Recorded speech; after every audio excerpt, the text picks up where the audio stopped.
pleitear a lei, ela vai... Desculpa, deixa eu ligar meu telefone aqui. O objetivo da gente é popularizar a lei. Então, a função disso tudo é fazer com que o recurso possa definitivamente chegar nos cantos mais longínquos do Brasil. Por isso essa medida do teto, por isso Pode prosseguir, secretário, a gente está ouvindo o senhor. É que eu estou ligado, meu sinal está ruim aqui. Então, o objetivo dessa questão do teto é fazer com que o produtor pequeno tenha acesso a esse recurso. Por exemplo, hoje, nessa nova instrução, uma grande empresa que pegar um projeto acima de R$1 milhão, por exemplo, ela vai ter a contrapartida de investir até 10% disso num projeto iniciante. Então, esse é o foco do que o presidente disse aí nessa entrevista. Deu para eles e eles perderam com o atual governo. Do mesmo modo, a Rede Globo de televisão, que desde o primeiro dia do governo até o último dia do governo, criticaram imensamente, perseguiram imensamente o atual presidente. Eu aqui não quero defender A, B ou C, porque onde há um homem, meu amigo, onde tem uma pessoa que nem nós aqui, de carne e osso, há imperfeição. Não há perfeição. Eu não estou aqui invocando a perfeição em A, em B ou em C. Eu só quero que você reflita sobre o atual cenário. Por que tantas pessoas estão se alinhando a um candidato só? A um candidato que tem um grande histórico de ilícitos e corrupção no governo e que não fez tanto assim quanto ele prega para os mais necessitados. Um motivo de orgulho para o nosso país. Agora tem gente que acha que não pode fazer a Olimpíada porque não tem hospital.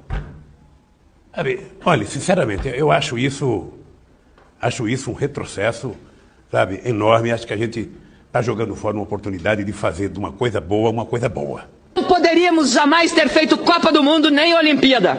O Rio quebrou, o país quebrou por conta da nossa irresponsabilidade. E, lamentavelmente, agora estamos pagando essa conta tão amarga. Com estádios de futebol que consumiram milhões e milhões, como o de Brasília, bancado pelo governo do Distrito Federal. Um estádio que foi orçado em 700 milhões e acabou custando 2 bilhões de reais. Vai ficar um legado extraordinário.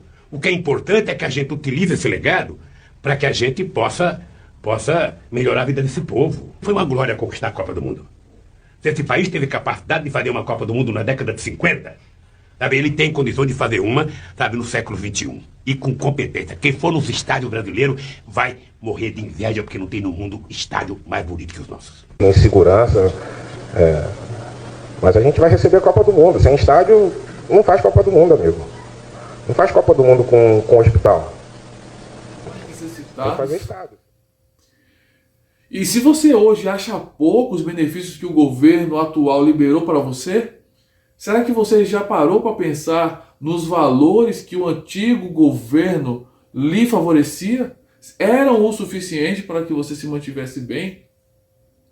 Será que você não lembra das crises que o país enfrentou por conta, no período do antigo governo? As críticas que o jornal ou a TV que hoje está tentando lhe manipular, ela fez ao antigo governo?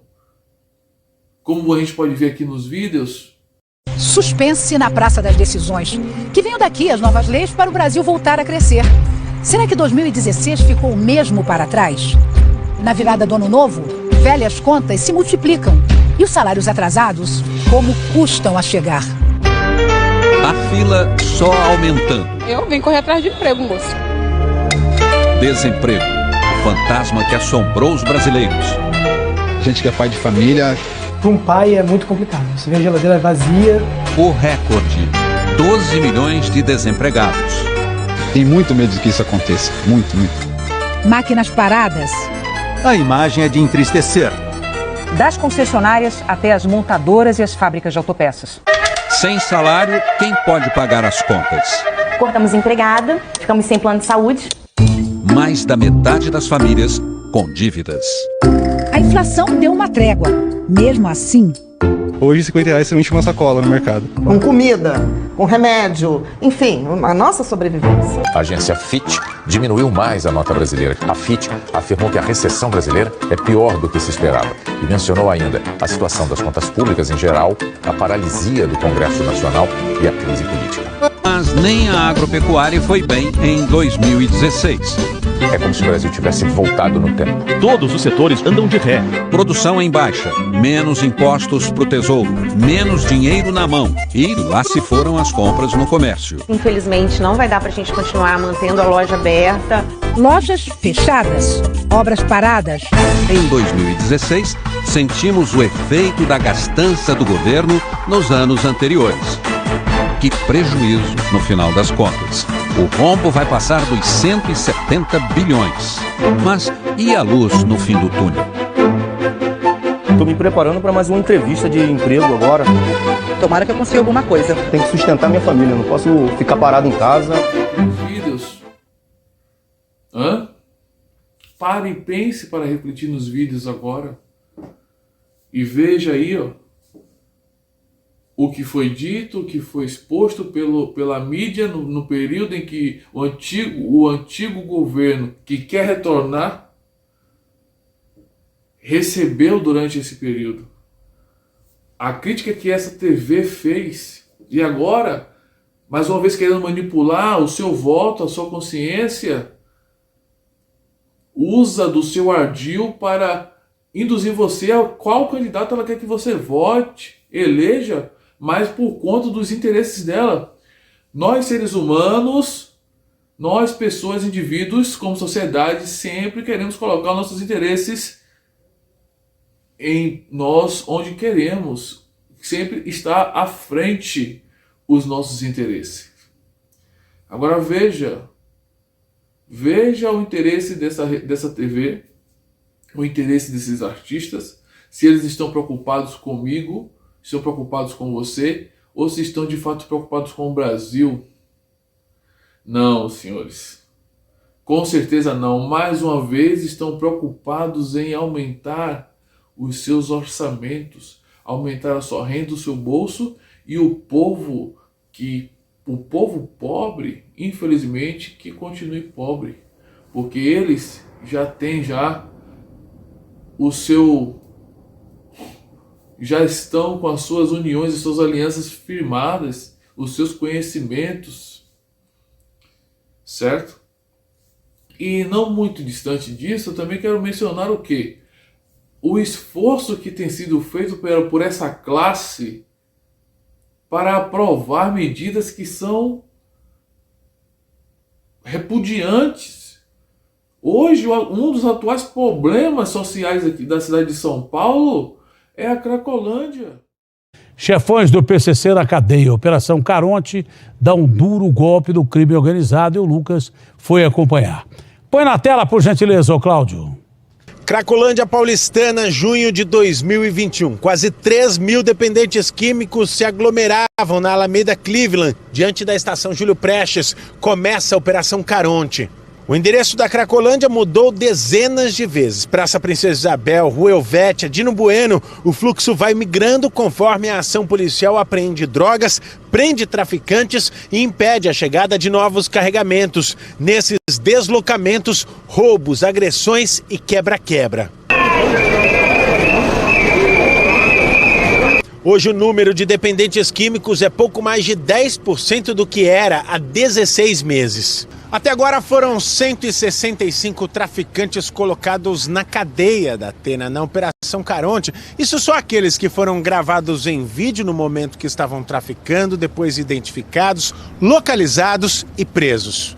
Para a polícia, os principais criminosos presos até agora são o Véio, o Sistemático e o Deco, integrantes do PCC que coordenavam a logística da droga para Cracolândia. Outras 200 de pessoas foram presas ao longo das etapas da operação, em flagrante por tráfico, porte de armas e drogas, por estar estar com produtos roubados e muitos foragidos da justiça que se escondiam entre os dependentes químicos. Entre eles, João Araújo Martins Neto, apontado pela polícia como um matador do PCC. Nós sabemos que hoje em dia o bandido é flex, isto é, ele atua como matador, traficante, ele arma a tenda aí do tráfico, enfim, é bem flex. Então, nós sabemos que como ele é polivalente, ele pode ter Paulo fazer bastante coisa.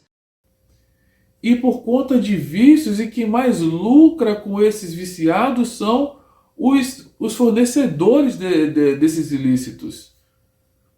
Aí alguém vai dizer assim, mas se legalizar, que é uma das propostas do atual governo, fique você sabendo aí, que é uma das propostas do governo que tenta retornar, certo? É a legalização dessas drogas. Aí você vai dizer para mim assim, mas se legalizar as coisas vão mudar. Aí eu vou dizer para você, vão mudar mesmo? Porque hoje, nos bailes, nos fluxos, nas reuniões, nas festas, já são vendidos ilícitos. Porém, esses ilícitos não são permitidos. Já são vendidos. Aí você vai dizer, justamente por isso não vai mudar. Se liberar, vai ser melhor, porque talvez a adrenalina, aquela coisa toda, todas essas mudanças podem favorecer o quê? Porque hoje o seu filho não pode consumir, você tem autoridade para dizer não às drogas na sua casa, na sua família, ao seu filho, porque é proibido. Mas se ela for legalizada, você quando for dizer não ao seu filho, não às drogas no seu lar, na sua casa, você pai de família que sofre, que já foi visitar seus filhos em uma penitenciária, certo? Já foi, já perdeu noites preocupado com seus filhos que estão nas ruas usando esse tipo de entorpecente. Você que tem a dor de cabeça de ver seu filho levar os bens de casa para vender, para poder consumir drogas, independente dela ser liberada ou não.